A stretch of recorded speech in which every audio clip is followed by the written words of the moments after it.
অন্তর্বর্তী সরকারের সংস্কার কর্মকাণ্ডের প্রতি পূর্ণ সমর্থন রয়েছে বিএনপির, তবে সেই সংস্কার হতে হবে যৌক্তিক সময়ের মধ্যে, এমনটাই বলেছেন বিএনপির মহাসচিব মির্জা ফখরুল ইসলাম আলমগীর। বিকেলে সিলেটে সাংবাদিকদের সাথে মতবিনিময় সভায় তিনি বলেন, কাউকে অনির্দিষ্টকাল সময় দেওয়া যাবে না।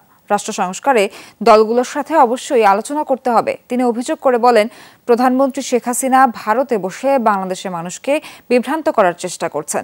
এ সময় বিএনপি নেতাকর্মীদের লুটপাট দখল বিষয়ে প্রশ্ন করা হলে মির্জা ফখরুল বলেন, যারা এসব অন্যায়ের সাথে জড়িত তারা বিএনপির কেউ নয়। তাদের চিহ্নিত করে আইনের হাতে তুলে দেওয়ার আহ্বান জানান বিএনপি মহাসচিব।